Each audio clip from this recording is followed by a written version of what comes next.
Hola, ¿cómo están alumnos de preparatoria 2.3? Vamos a continuar con nuestro análisis de las características del ensayo, que está en la página 127 de su libro. Ya vimos las primeras 4 partes y nos falta de ver 3. Al principio había puesto 8, pero el último renglón era parte del inciso G. Entonces ya vimos la variedad temática, que es una hipótesis. Esto lo tienes que tener en tu cuaderno tal cual está aquí, para que hagas el ejercicio de verlo en video y luego repasarlo mentalmente cuando lo escribas. Originalidad del ensayo y por qué un ensayo es un discurso científico pero también literario. Y te pongo la página. Hoy vamos a ver las características faltantes. Y tenemos otra característica que es el ensayo, su tono es polémico. Bueno, ¿por qué es polémico? Cuando decimos que algo es polémico, quiere decir que hay diferentes opiniones en cuanto al mismo tema. Hay una polémica. ¿Y por qué sucede? Porque un ensayo se basa en una suposición, en una hipótesis. Cuando es hipótesis, quiere decir que está en vías de comprobarse, todavía no se comprueba. Y si todavía no se comprueba, cualquiera de los que está atendiendo el ensayo puede opinar diferente. Y si opina diferente puede refutar. Aquí vemos la palabra esta de refutar. Y quiere decir contradecir o pedir una explicación de tal o tener una idea diferente y exponerla. Eso quiere decir refutar. Cuando tú estás opinando al contrario o con algo diferente, estás refutando. O también puede ser severamente criticado por algún lector o por algún oyente. Entonces, por eso es polémico, por eso crea polémica tener opiniones, ya sea totalmente en contra, simplemente diferentes, o hasta ser criticado severamente, con mucha dureza, porque la hipótesis pues puede sonar ridícula o hasta totalmente sacada de la fantasía. El que escribe el ensayo es el encargado en comprobarle a los leyentes que eso que dice, por fantástico que se escuche, tiene argumentos y son los que va a mostrar en el ensayo. Entonces por eso es polémico.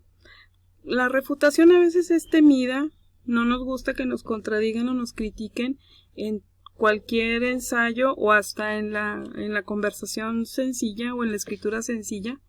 No nos gusta que nos contradigan, pero fíjate bien, la refutación enriquece los ensayos, porque el que te refuta también está empapado del tema y te está diciendo en que estás equivocado, o que te falta enriquecerlo, o que tomaste argumentos muy sencillos, o que tú no estudiaste para hacer el ensayo, simplemente estás dando una idea remota, lejana de lo que es realmente el tema.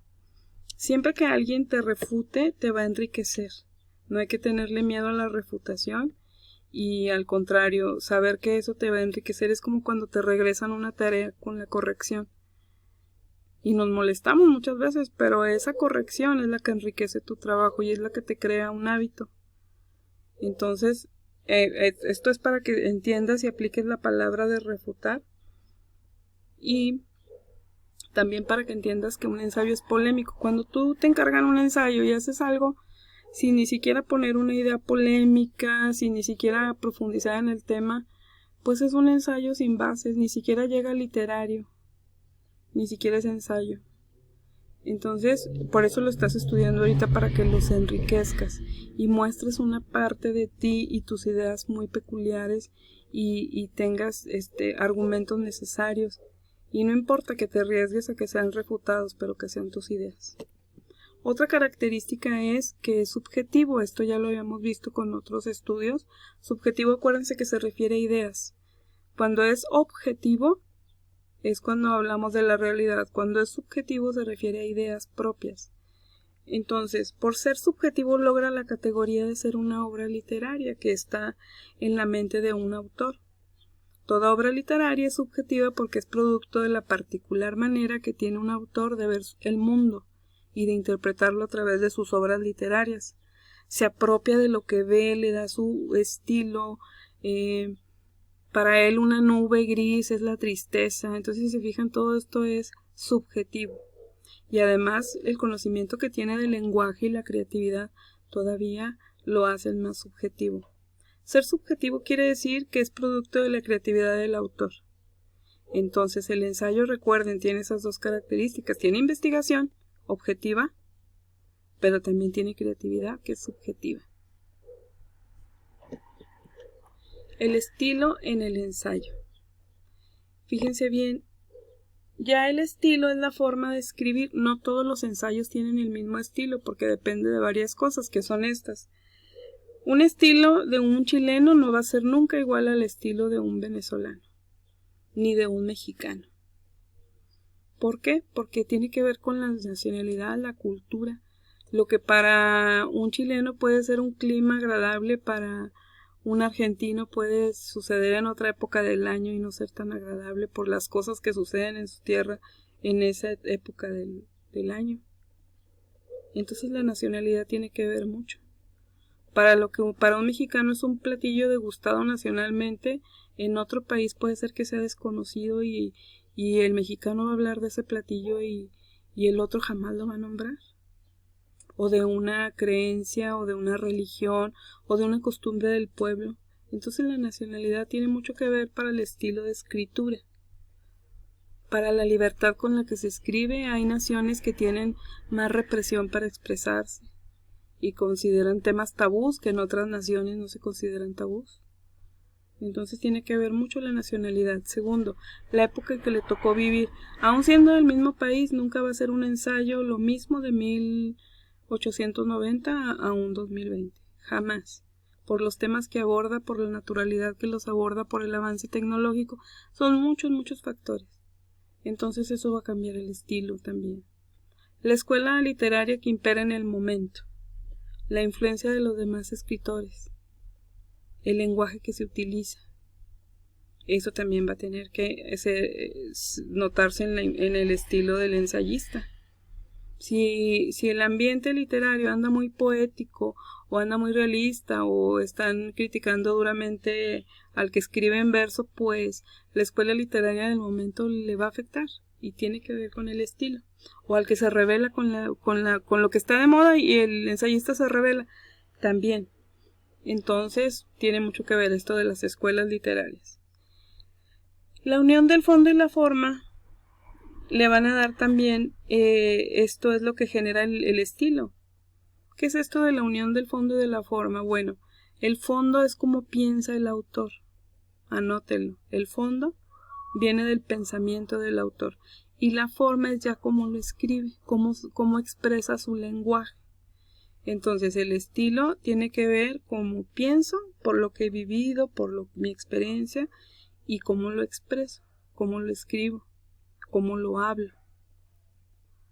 Todas las facultades del escritor dejan marcado su sello característico en el ensayo y en general toda su obra.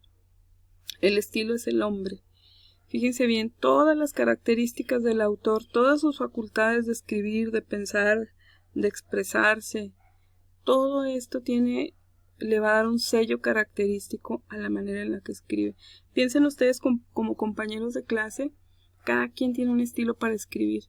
Algunos se destacan por ser y poner un toque de alegría en lo que escriben, otros por poner un tono sarcástico y es válido, poner a pensar al que lee. Otros son más reflexivos y van a lanzar ideas donde pongan al otro a luchar contra cierto sentimiento o estar en contra de lo que estás diciendo porque te gusta retar el pensamiento de los demás. Estos son los estilos y tiene que ver con tu nacionalidad, con la época que te tocó vivir, con tu experiencia personal, con cómo escribes, cómo piensas.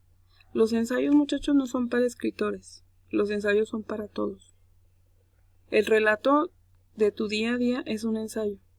Por eso es importante que aprendas a redactar y que sepas lanzar las ideas de manera que sean interesantes y no sean aburridas para los demás, y que estés retando a los que te escuchan a que comprueben aquello que tú dices a través de lo que tú dices. Todos los días cuando te expresas, en algún momento aplicas estas reglas del ensayo. En algún momento del día tienes que argumentar para convencer a alguien. O tienes que demostrarle a los demás que tienes la razón por aquello en lo que tú fundamentas. Y ojo, Para refutar y para hacer un ensayo completo e interesante hay que profundizar en el tema. Tienes que empaparte del tema.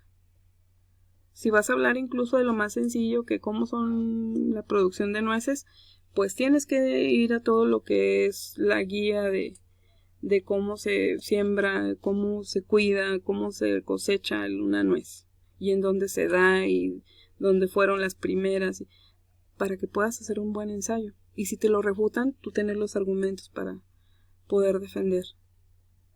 Bueno, espero que con estas características ya tengas una idea más clara de las características del ensayo en general. Ya después cada ensayo, cada tipo de ensayo tiene sus variaciones que ya vimos, pero estas son las generales. Para cualquier duda estoy a sus órdenes. Tengan todos estos apuntes, no los recorten. Cada concepto es necesario para después hagas tu guía de evaluación. Y sobre todo, más que requisito, es tu aprendizaje. Ensayos los vas a manejar en toda tu formación. Que sean los mejores ensayos los tuyos.